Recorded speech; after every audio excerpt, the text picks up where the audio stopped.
coming. I mean, there's a lot of people in this room that have helped this game grow over the last year, and I just want to say I really appreciate everyone on social media, which I never thought would come out of my mouth, but I appreciate everyone's support.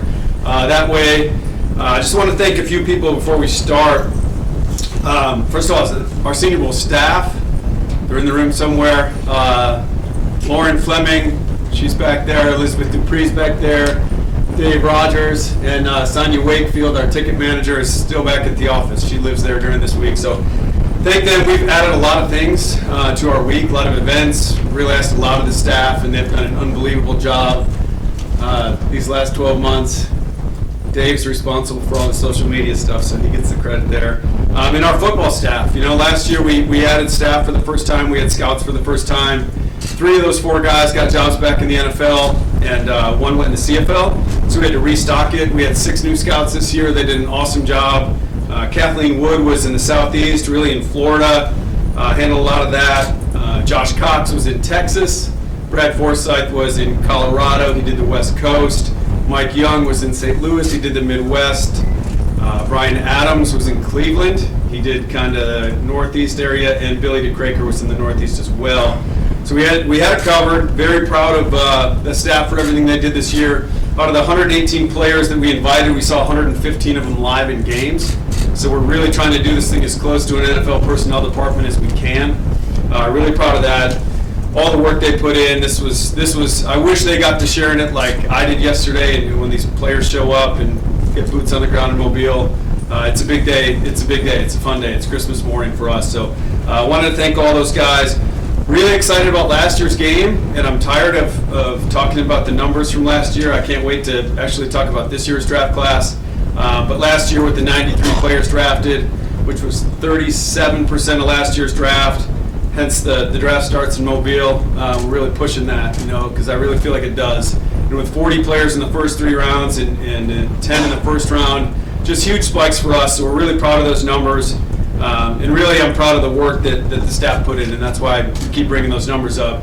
This game was in a period where a lot of those first and second round players weren't coming to the game. So last year, really, I owe last year's class, that group of players that bought into kind of what we're selling and the competitiveness and getting guys that really love football down here.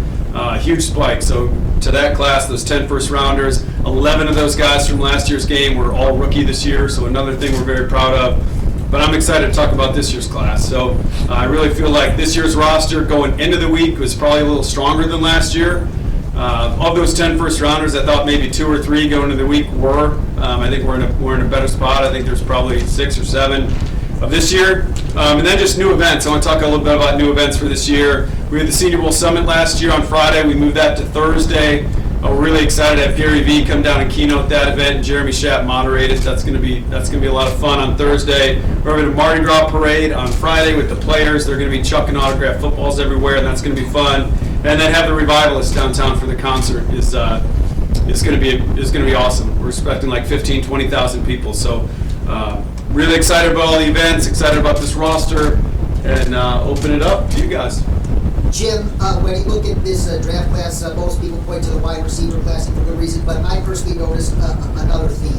The increase of so-called positionless defenders. Obviously, you got Isaiah Simmons in round 1 who will headline that group, but in terms of this game, you got guys like Akeem Davis-Gaither and Kyle Duggar, for instance. Why do you think the NFL is coming to value these so-called positionless defenders even more? Well, we went after Isaiah. I wish we would have gotten Isaiah too.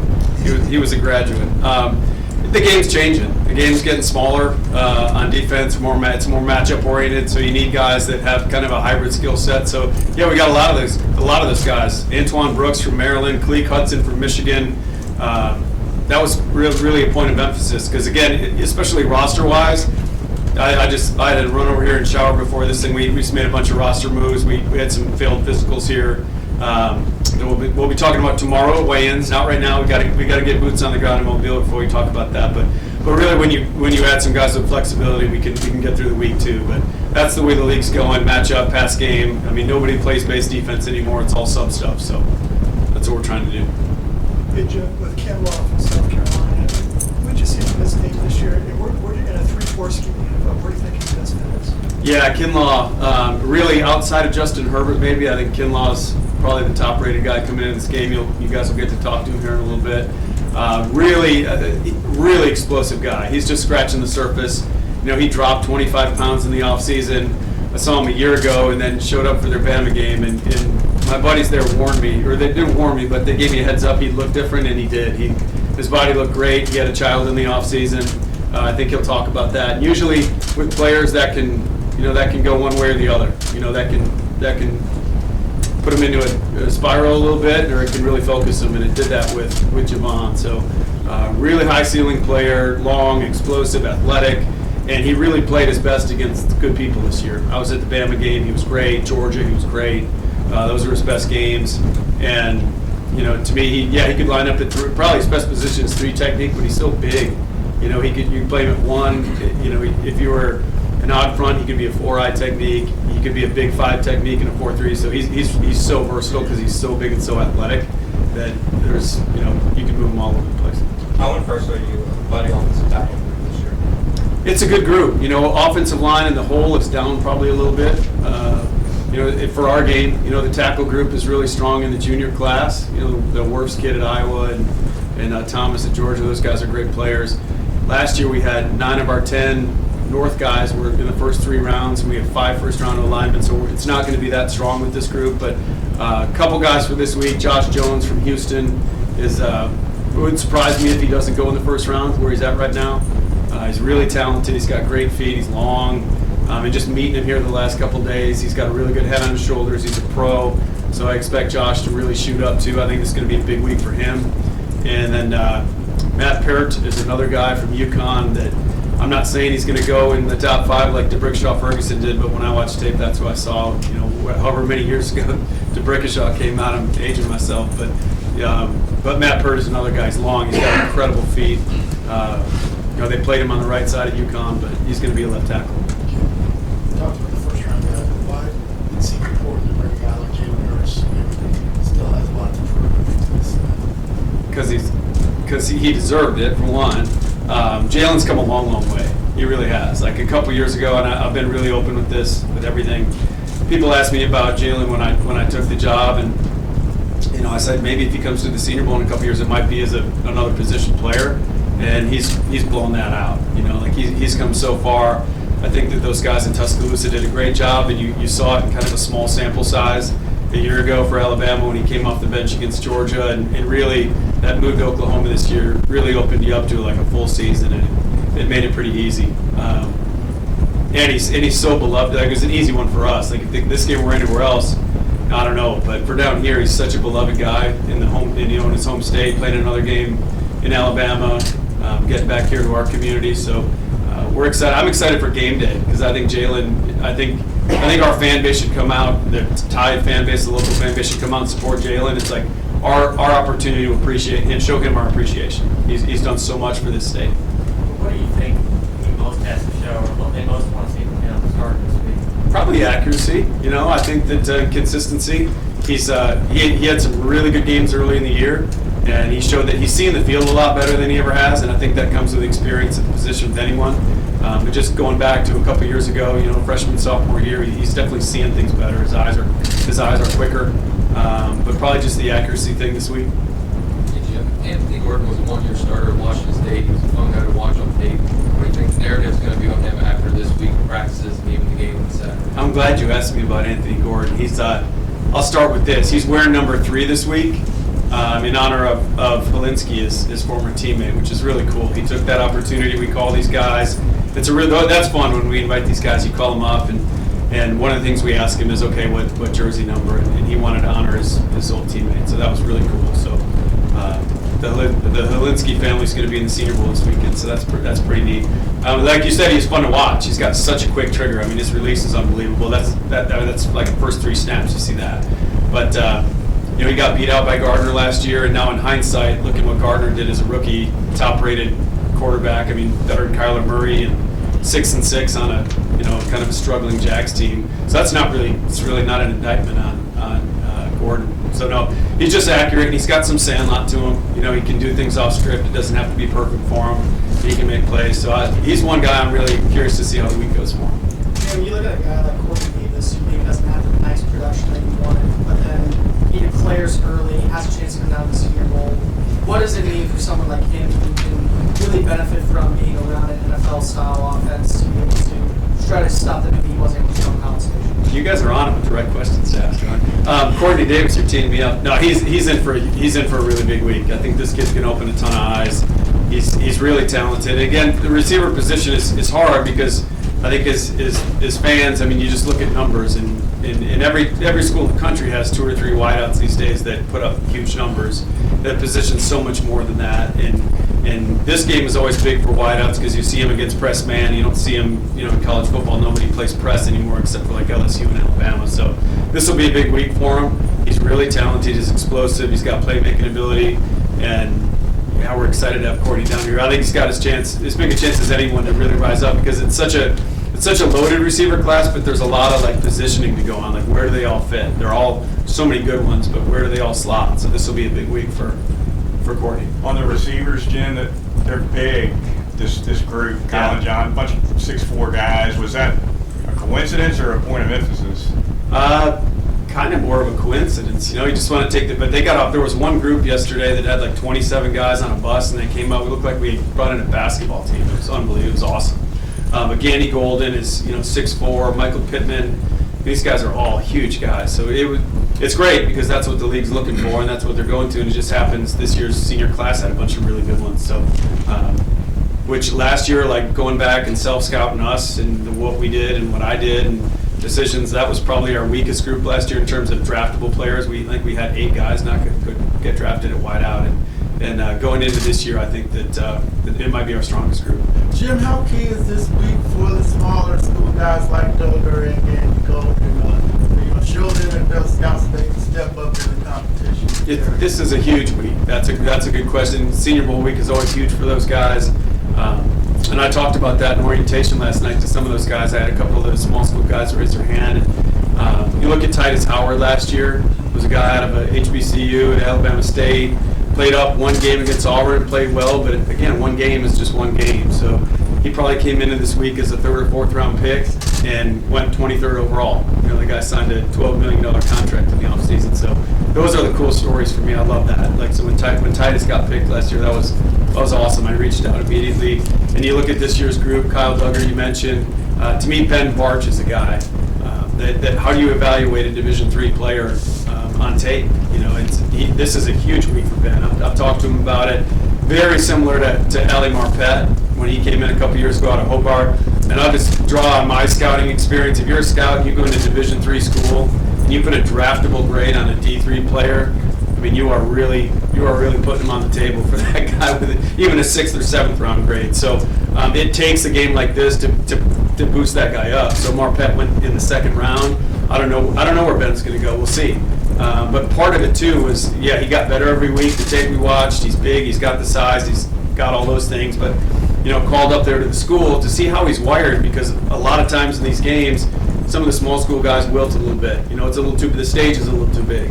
And so we did our research on that, and everyone up there assured us that Ben's made of the right stuff. So we'll see how he competes, but he certainly dominated his level. I mean, I feel bad against any kid D3 that went out and tried to line up against Ben Barch this past year. As the postseason has continued to expand, have you all had any discussion maybe about backing this up, or some people like hitting the season real close to this and they don't participate? Well, that's a good question. We faced it this year for the first time. This is the first year that the title game got backed up and we're butted up on our week. And thank God we got the guys we did. We got 3 Clemson players. We got 4 LSU players. So we're excited about that. But if we move our game back, well, now we're in Senior Bowl or Super Bowl week, and so I don't know. It's tough. It's tough with what the timing of it. But we'll work through it. That's why you got to recruit the players and get the real competitors out.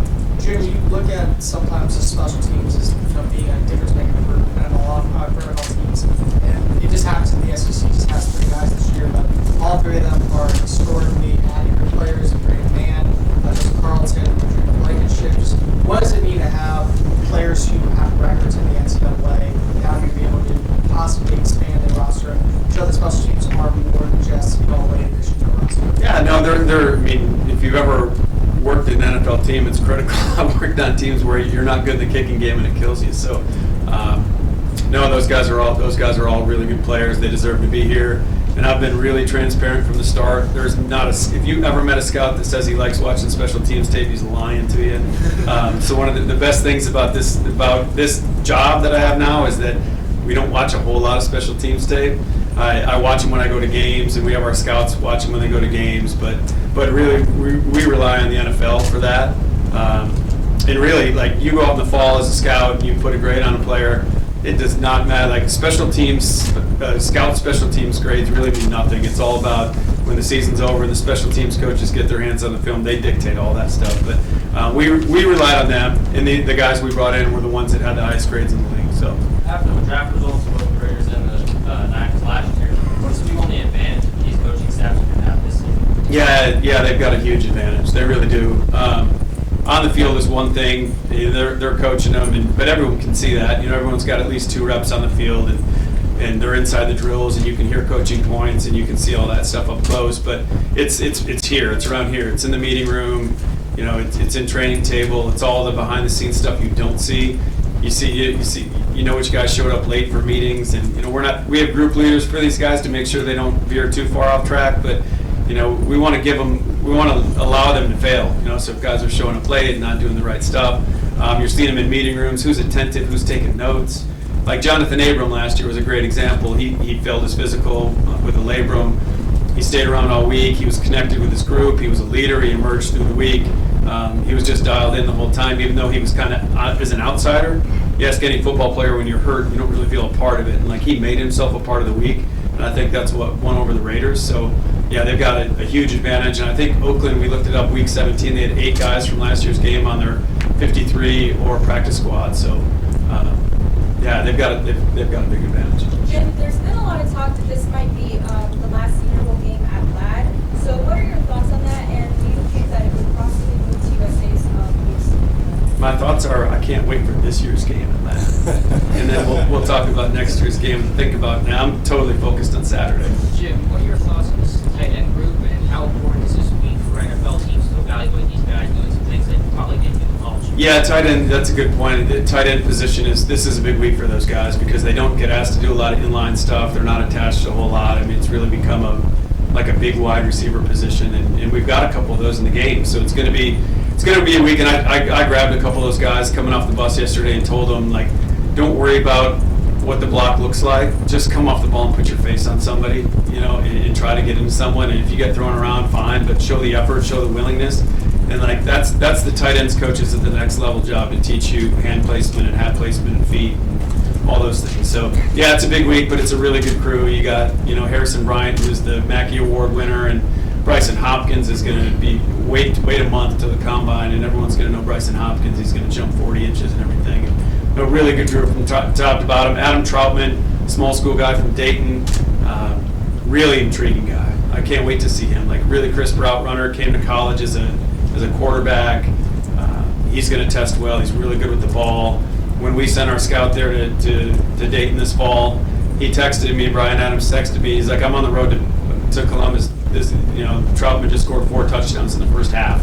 He's like, I'm done. I'm good on Troutman. So, yeah, it's a good group, but it should be fun to see those guys this week. Jim, I know you couldn't get Joe Burrow here. I know we all wanted to see him here, just to do interviews. But you got good quarterbacks on each roster. You got Justin, you got Hurts, you got Shea Patterson.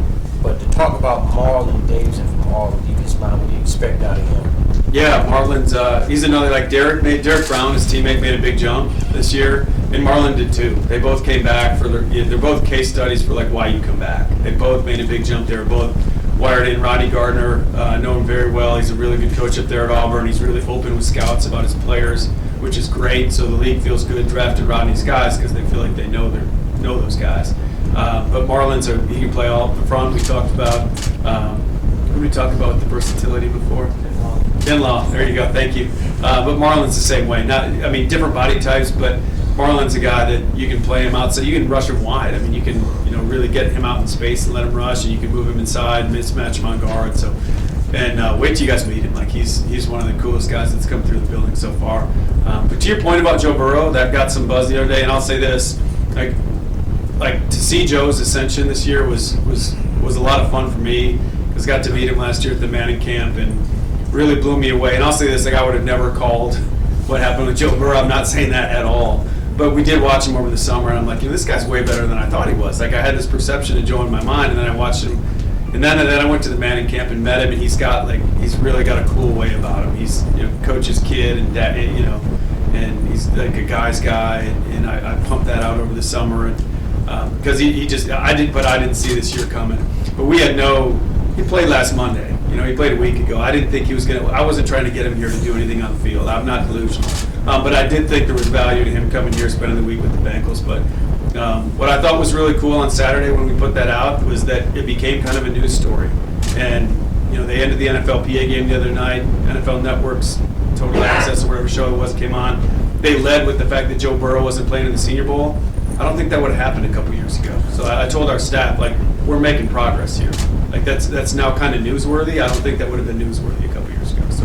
Jim, you mentioned that Justin Herbert might be your highest rated player here. And just what was the importance of him accepting that invite after the Rose Bowl, and what can he possibly improve after playing over 50 games? Yeah, he's really excited for Justin. Obviously, he's been everyone's pegged him as a top 10 guy for 2 years, but Justin's a really exciting player because his best football is so out in front of him right now. He's got, and I've said this for all positions, when you're working for a team, you're always looking for stuff your coaches can't coach, and he's got all that. He's got size, he's got athleticism, he's got a hose for an arm, he's got a great mind. The kid's a 4-point whatever in molecular biology. He's probably smarter than anyone in this room. I know he's smarter than me.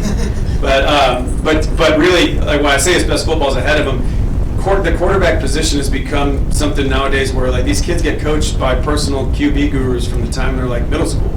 He's never had that. So seeing him at the Manning camp this summer, there is some inconsistency, with Justin's tape. But when you really watch him and study him, like, those are things that can get cleaned up. And that's why we sat around that night after the Manning camp, the first throwing session, and that's what all the guys were saying. They're like, man, I would love to work with this guy. Like, I can't, as a quarterback coach, you just can't wait to get your hands on him because there's things he can tighten up and clean up and get better at. So, and I will say this, like, of all the guys, that kid is so impressive, and it's so refreshing that he's so accomplished, and he's been talked about this way. We have a station downstairs when they register where they sign up for the social media app. So through the week, when y'all take pictures of them and videos of them, it goes right to their phone and they can see it and post it. And he came over, he's like, guys, I'm not on social media. And so that was kind of refreshing too, that that's kind of who he is. Jim, you look at the roster right now and you have several underclassmen who are able to graduate early. Is there a process you go through during the selection where you just save roster spots for guys like that? Yeah, you have to. That was a big point of emphasis when I came here a couple summers ago, was let's take advantage of this rule. It should be there. These kids have went to school and done what they're supposed to do. Got their diplomas, which are there for. But we'd only had, I think, 4 was our most. Before last year, we had 12. And there's a lot of good juniors out there. So everything's back to the Manning camp. But Jordan Love, when I met Jordan last year, I just asked him, are you going to get your diploma? He's like, yes, sir. And I said, all right, we'll peg you down. So you can't get to January and have 115 invites out, and then all these good juniors declare and not have a spot. So you really do have to save, and you kind of got to get a feel for where they're leaning throughout the fall, coming out or staying. And when they declare, you got to be ready. Jim, along those lines, there were a few juniors in this game that didn't play in the bowl game. Just with that trend kind of expanding to even that junior class and playing in this game, how much do you think that's going to affect on how teams view them and just really even that trend in particular? Yeah, we actually had more guys in last year's game that sat out their bowl game. Like, I thought it was really trending in that direction. Then it kind of pulled back this year. There's more guys playing their bowl game. And that's a hard one for me. I grew up sitting around the house watching bowl games with my family and loving college football, and that's what I'm used to. But college football's changed, and everything's changing. I just think that if you're playing for a championship, I think you should play for a championship. But some of these guys that I always use this example. I'm sorry if you've all heard it, but like with Chase Winovich last year, Michigan had 4 or 5 guys, 6 guys sit out the Peach Bowl against Florida, but Chase was the one guy that chose to play. When he gets in the game, he hurts his foot, and he has to pull out of the Senior Bowl. Well, he played like his 54th game for Michigan, which wasn't for a championship. It really wasn't for anything. He missed out on the opportunity to be here in front of almost 1,000 NFL people that like determine his future. And Chase Winovich should not have been a 3rd-round pick last year. He just shouldn't have. He's a much better player than that. So there's some guys that have pulled out of our game the last couple of days, that if they would have shut themselves down right after the final season game, got the attention they should have gotten, they'd be here right now. And they'd be in meetings with GMs and head coaches, and they'd be in practice in front of all these guys. So, I mean, at some point, I understand why, like, alumni and boosters, they want these kids to play, but at some point, they almost have to be selfish. Like, if it was my son, I would tell him to, you got to start thinking about your future at some point. This game is way too good of an opportunity to pass on, just to play one more bowl game. If you're playing for a championship, that's a different story.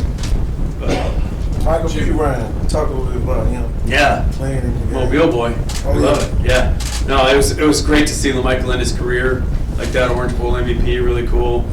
He's a guy I love because I love stories like LaMichael. Alabama didn't really recruit him, Auburn didn't really recruit him, Florida recruited him. Their recruiting coordinator at the time, Drew Hughes, is from Montgomery. So Drew loves finding his little diamonds in the rough in Alabama. He can pull away from those schools, and he got LaMichael signed up, and I think Bama kind of tried to swoop in late and get him, and LaMichael stuck to his guns and became a Gator. And I think that he's one of those guys that you see a lot of running backs in college, like last night with Mostard from Purdue. They end up being better pro backs than they were college backs, and I think Piron could be that guy just because they never really had good balance on offense there at Florida. They were really run heavy, and they didn't throw it real effectively. So, when he gets in the next level without stacked boxes every week, I mean, shoot, who knows what he's going to look like. Jim, with Michael 12 defenders in the game and another one that had to bow out with an injury with Blackman, which one are you most excited to see in practice in the game? You've got a lot of varying styles, whether it's interior defensive linemen, pass rushers, defense, secondary players. Didn't play a whole lot until their senior year. Yeah, that Utah team was a ton of fun to watch. All you guys that are in here that watch Utah tape, I mean, those guys are a blast to watch. They play like an SEC team. They fly around on defense. They're physical. They ran the ball with Moss. I want to see all. I do. I literally want to see all 118 guys. I'm like, this is it for me. But Bradley and I's a guy. I want to see like what he looks like against some of these tackles in the game. Josh Jones and Pert and some of these guys with feet and length. But Utah's all-time leading sack guy. You look at this year in the NFL with Nick Bosa, so good with his hands. That's what he wins with. Nick really wins with technique and motor. And Bradley's the same kind of guy. Like, he's not the longest guy in the world, but he's so good with his mitts that he gets it done. So probably a 9. Jim, with Michael Pittman, 2-part question. Did you scout his dad? And is it tough for a prospect, or does it give them an advantage if they are the son of an NFL player? Can it work both ways, or do you think there's slants one way or the other? Well, no, I didn't scout his dad. I obviously remember his dad. I didn't scout his dad, but when he came in this morning for the physicals, and I try to greet all those guys when they come here. Such a different body type, right? His dad had those guns, those like biggest biceps in the NFL. But no, he had such a phenomenal year. And what's the second part of your question? Just the idea of following. Yeah, follow something. Yeah. I think they have an advantage. I think you just have an advantage growing up around the game. I think you just, like a coach's kid thing or a player's kid, you just kind of pick up on things through osmosis, just being around and seeing how your dad reacts after a good game, bad game, what he brings home at night, going out to practice and being around the locker room. I think there's a ton of great takeaways from that. Jim, outside of Herbert and Kinlaw, Jordan Love, is there anybody else here this week with a great week that can catapult themselves into a discussion for a first-round selection? Oh, a bunch. I don't have the roster in front of me, though. I like those names you just threw out. Brandon Ayuk from Arizona State. To me, he's a first-round pick. I haven't talked to a team that doesn't have him higher graded than N'Keal Harry last year, and N'Keal went in the first round. So, like I said, I went through it the other night. Terrell Lewis from Alabama. Like, his medical's going to be big, but that dude's unique. Everyone that's on Twitter and I read all your guys' stuff. I mean, everyone's into player comps. Terrell Lewis is almost impossible to give a player comp for because he's got that long, stringy body, but then he's got like Mike Tyson hands. You know, like those guys, those long guys can't generate power well, and this dude is so explosive. He's just been banged up a bunch. You know, a couple years ago in the spring, I was up there, and Jonah Williams went 11 last year to Cincinnati, and one of my friends on the staff was like, "Man, we got nobody that can block this dude, including Jonah."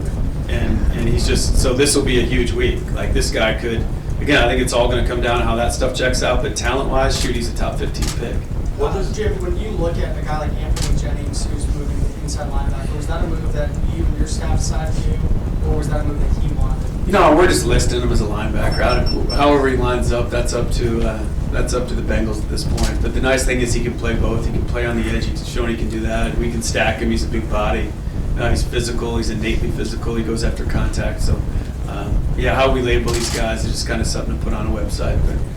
But he's versatile.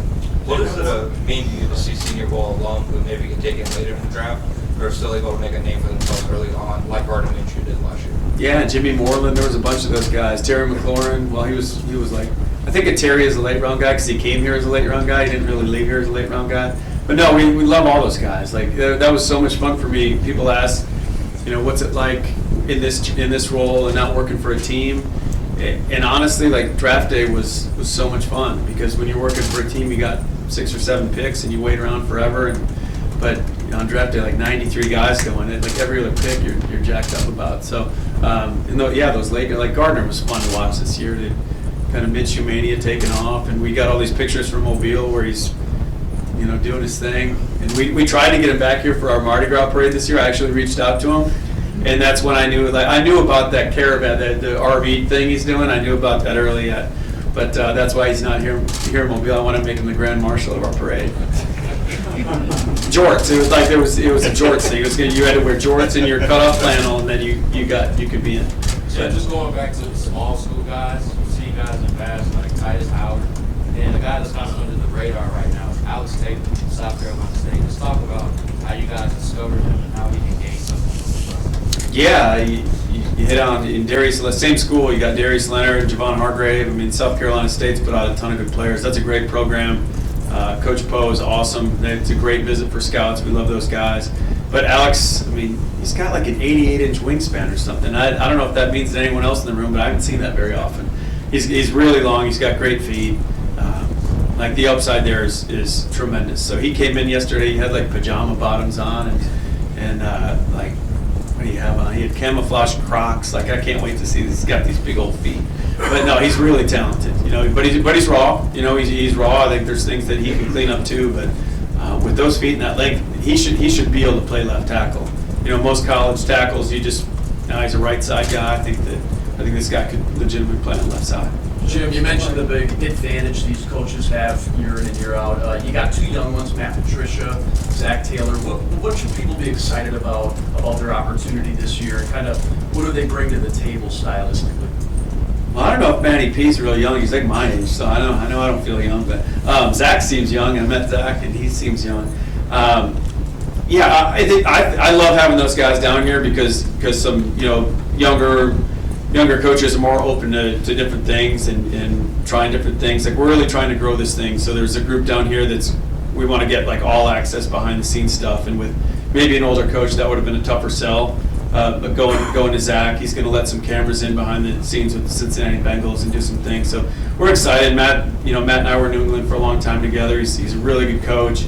Looking at what happened yesterday with San Francisco, I'm not saying Detroit's going to have the home field advantage in the playoffs next year, being the Super Bowl, but there are some parallels to San Francisco losing Jimmy G and ended up here, and Detroit losing Stafford. I mean, I think that's a pretty good roster that Bob and Matt have put together up there. But you get decimated, I love David Blau. I met him last year after our game. We met in the Atlanta airport. He came up to me and we talked for a long time. Awesome kid, but he was an undrafted rookie, and they played with him all for a good part of that year. So. Excited to see what Detroit can do coming out of this game. If they can have that similar turnaround, or at least somewhere close to that, like San Francisco did. Jim, what are your thoughts on the Penn State players and what their expectations for that? Penn State guys, Robert Windsor is a guy, so part of our process is including the NFL teams in our evaluation process. So the last couple of years, we'll invite like our first 80, 85 guys to the game, and then the week of Thanksgiving, we just have formal calls with over half the league. Last year we did it with 17 teams. This year we did it with 16. I think I shared that with you last year. But rather than me just calling buddies on the road and asking them about certain guys, like I really wanted to make that process more formal. And Robert was a guy that out of those calls was like, man, we probably should have invited this guy right out of the gate. He just plays so hard. He's kind of, he's pretty athletic. We talked about position versatility. I think he could play one. I think he can play three. And there was just certain games. I want to say the Iowa game stands out, but he had some really big games for them. And then Cam's a guy that I think we talked about Cleek Hudson and Antoine Brooks and some of these hybrid guys. Like Cam's a totally different body type. He's 6'5.5", and he's long, and he's in all those things. He's more angular, so he looks different. The tape looks different, but he's still the way they play him. Expanded outside the box, and he's really coming in off the edge a bunch. I think the teams wanted to see him. Like, what is Cam Brown? That's part of our thing, part of what we do, and part of our function. I see part of a big part of our role is serving the league. I think bringing a guy like Cam Brown down here serves the NFL so they can help figure Cam out, because he really can do a lot of different things. But like, what does he do well? Where does he fit best? Cam, looking at a guy like Javon Jennings, who made his career going down the field and off for the ball, being able to run after the catch. What do you think NFL teams are looking for from him here this week? Yeah, Jawan is truly unique. Going back in my time with scout receivers, there's not really a good comparison for him. I mean, at least that I've done, that's that physical and that aggressive, and the mindset that his play style is so unique. Get the ball in his hands. He's a junkyard dog. You talk to the guys up at Tennessee.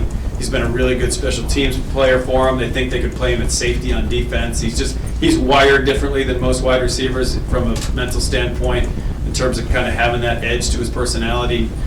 So good with his hands and so good after the catch. He in terms of broken tackles and forcing guys to tackle. You have to tackle Jawan Jennings. He makes you've got to wrap up and tackle that guy. So he's different than anyone in this group. He's different than anyone else in this draft. If you want like a tone setter attitude and a guy that can work the middle of the field and underneath stuff and be that like true possession guy, I think he could get on the field next year and catch a bunch of balls, because there's just so few guys like him. He's going to play on fourth down.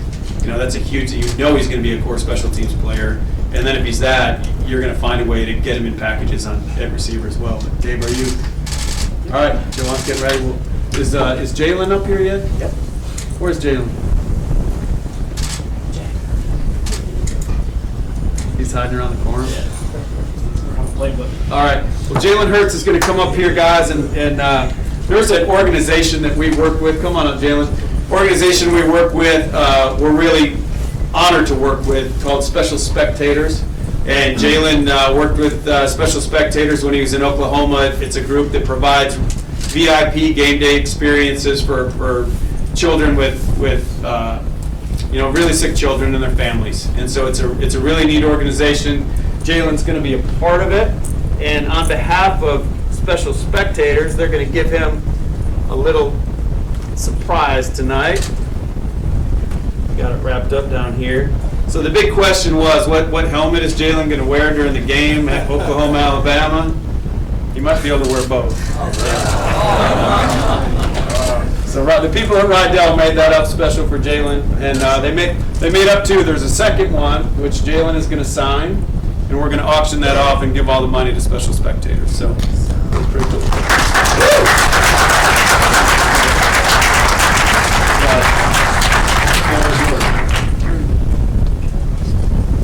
Surprise, surprise.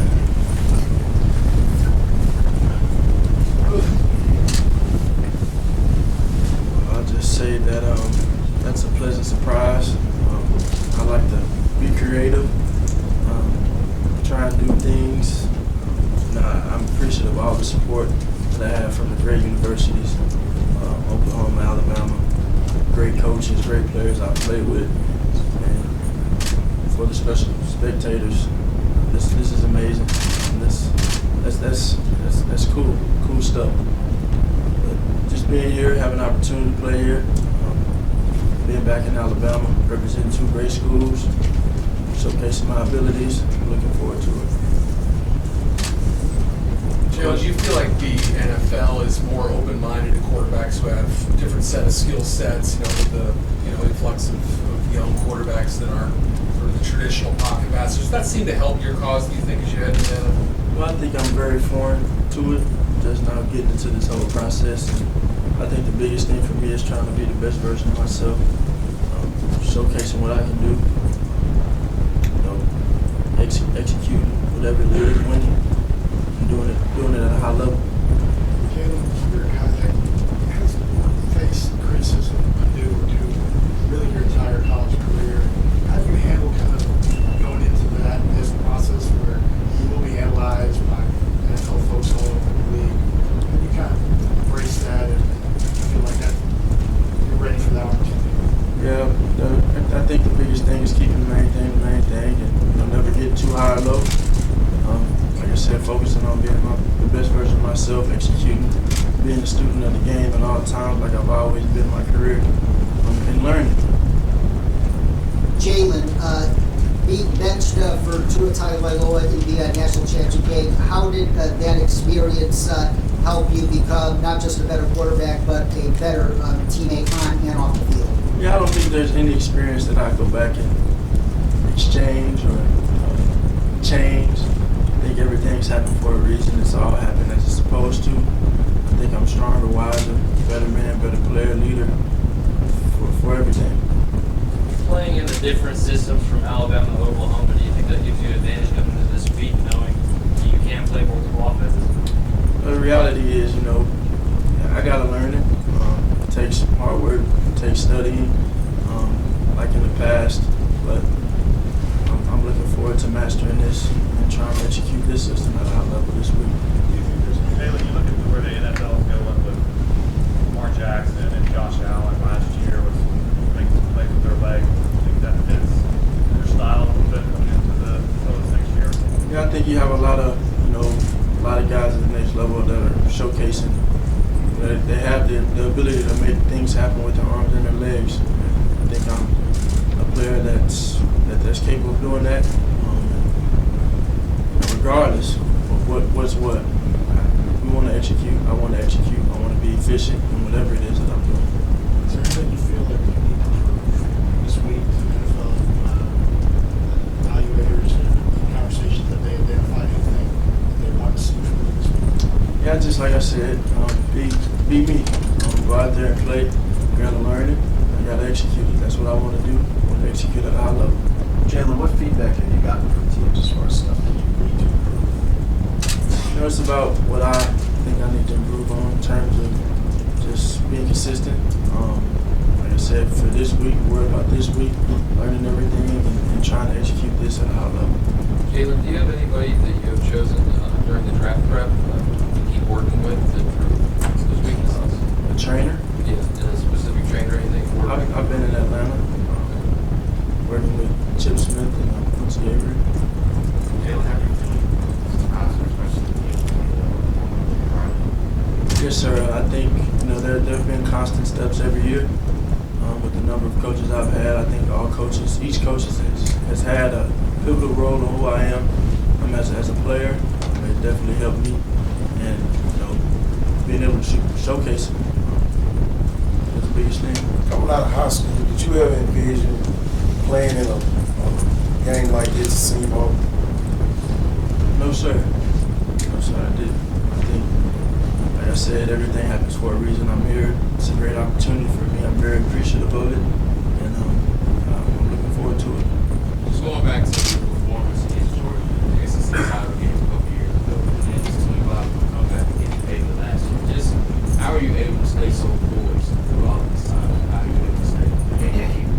I think the biggest thing is never get too high or low. Everybody's going to come. Everybody has an opinion. Everybody's going to say something.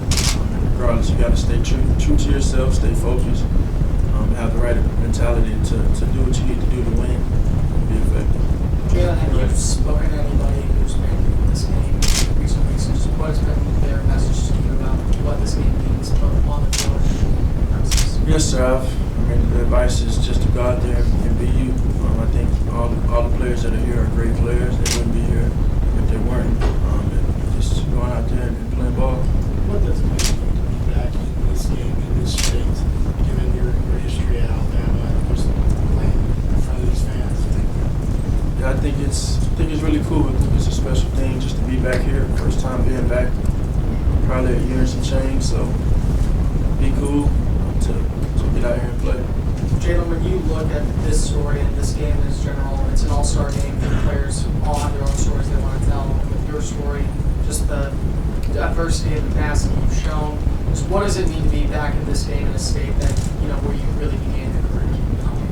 Yeah, like you just asked, just being back here and enjoying the moment, enjoying it and trying to take advantage of the opportunity, having fun, embracing all the fans that come and, just taking advantage of the opportunity. Jay, you got a great body of work through your college career. This year you almost got 4,000 yards passing and 1,000 yards rushing. Consider me being an owner. What would you tell me who is Jalen Hurts?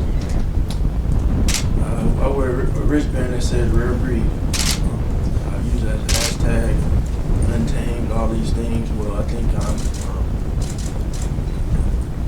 me. There's not really a word you can put on it. I think I have every ability to make every throw, make any play. I win. Jalen, Thanks, guys. We got to swap out. No problem. Awesome. Thank you, sir. We've got Javon Kinlaw up next. That's how I take my lovely helmet. That's cool.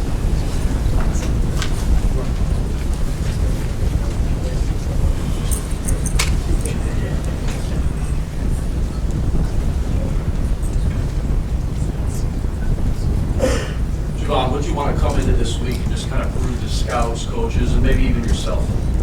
Well, just want to show that I'm a competitor. You know what I'm saying?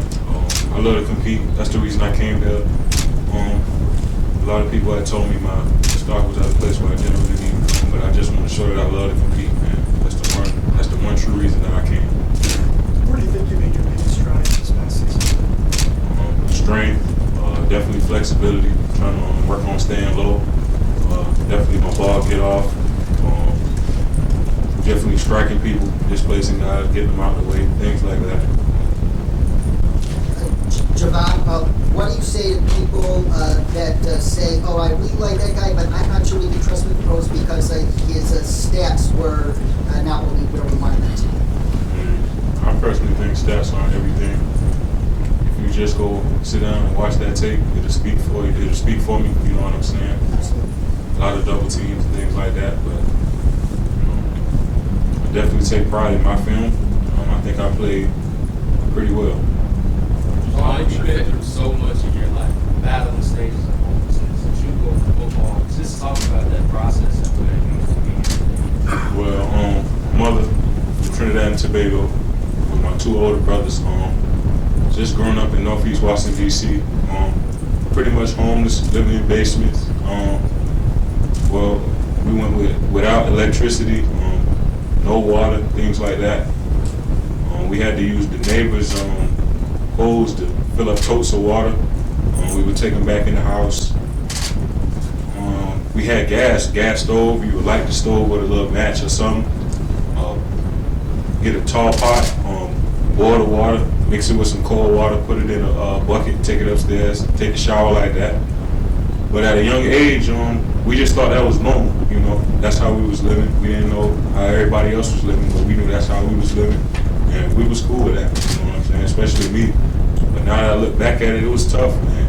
But it made me a man, you know, at a young age. Grew up early, definitely. So it was, like I said, man, I didn't think that it was that bad, you know. That's what I was so used to it. Just going through Juco Ball, it's like, what did you learn from that entire experience? Just can't give up on yourself. Times definitely get rough. I didn't, like Jana said, I didn't really expect myself to even be here. You know, I didn't expect myself to be a collegiate athlete. You know, but I stuck it out. You know, I stuck with it. Staying in JUCO. Fun fact: my first 2 days there, I didn't even eat because I didn't know where the caf was at. And then I didn't know the food was free. So when I found out, I found out it was free, I was going crazy.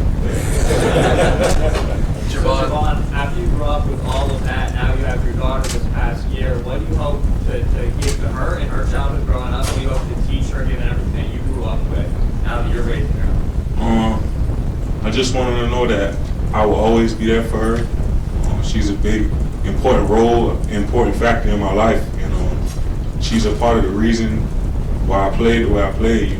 Knowing that you got no other way or no other reason to not take care of her. I just want to show people that it's okay to be a good father. These young fathers, I just want to show them that it's okay. You don't gotta be scared. You just gotta do what you gotta do. And people gonna respect that at the end of the day.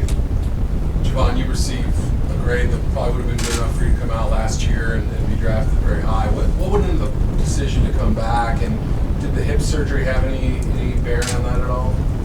Definitely. I played a long time with a torn hip label, longer than people even know. But I definitely felt like last year I didn't really accomplish anything.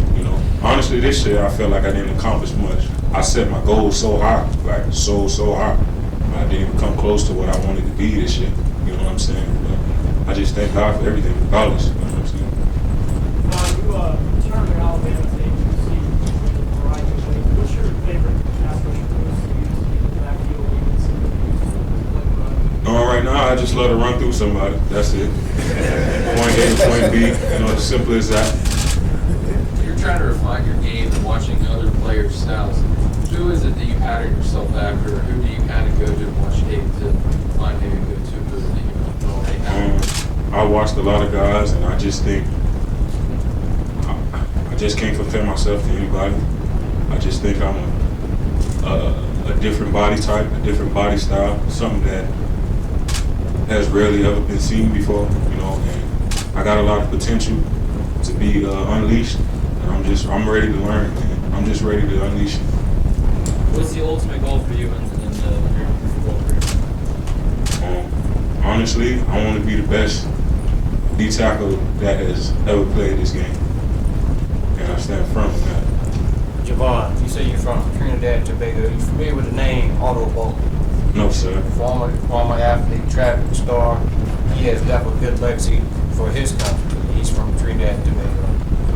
What kind of legacy do you want to leave here at the Senior Bowl here in Mobile, Alabama? I just want people to know that I worked my tail off. Nothing was given to me. I earned the right to be sitting here in front of you. So I feel like I just want to earn the right. I just want to earn the respect from everybody. I feel like I got so much respect to earn this week. So I'm gonna go out and I'm gonna try to do that. Javon, at the end of the day, this is an all-star game, and in the sense that players from the D3 level all the way to players in the SEC, each have their own story that they want to tell. What's the story that you want to leave for NFL scouts and for NFL teams that are working with this week to know about you? Come in, he's gonna be the same guy, and he's gonna compete. Simple as that. He's gonna compete his tail off. From the first drill to the last, and from the first rep to the last, he's gonna compete. Javon, whenever you're watching film of an offensive line, what are the top things you look for in his game? Well, I look for splits. I look for weight distribution. I look to try to see if he's pulling or not. Some guys you can look at their eyes and they'll give it away, but not the good ones. You just gotta kind of look for body positioning. Really, that's it for me, honestly. I just try to look for those little subtle ends. What was the either roster? Say again? Is there anybody here on either roster that you're excited to compete with or compete against throughout the league? John Simpson. I've been playing against John my whole career. We good friends outside of here and things like that. Because we grew up not grew up, but we from the same area. So it's always good getting good competition from a friend like that. And he's a good guard, man. He's a pretty good guard. What was the high water mark for your weight when you got to South Carolina, and what was the process like to kind of reshaping your body? I just want to say I got up to this weight because I was out there with the Griffiths and they was feeding me so good. I wasn't used to eating so much, so I was just eating and I got up to 347, so easy. And then losing the weight, what went into that, and be sure to go 3-0? When I went from the beginning of fall camp, I think I was around 330 or so, and from 330 I went to 309 by the end of fall camp. So yeah, I was pretty dedicated to losing the weight. So, Well, what position do you prefer on the defensive front? Do you have a preferred technique that you like to play? not really. I just like to play. I think I can play any of them. I pride myself on that, but I just love to play. That's it. Two more questions. Javon, you referenced that you had a unique body type, you had a unique skill set. Was there a time when you first realized, like, oh man, I'm a little bit physically different than these guys? We used to run these 110s, and like sometimes they'll try to make me run with the skill guys or like the linebackers. Yeah, man. I used to like to run and compete with those guys instead of the linemen. Like I used to burn them up so bad. Like I used to like turn around and run backwards. Yeah, sometimes I did. Last one. What would you tell a kid that have the same similar story that you Don't stray away from the path, man. You know, it's a lot of temptation. You know, you're around a lot of stuff that could get you sidetracked, but you just gotta stay the straight and narrow. You feel what I'm saying? God gonna guide you. You know, He gonna lift you through any negative situation that may be around you.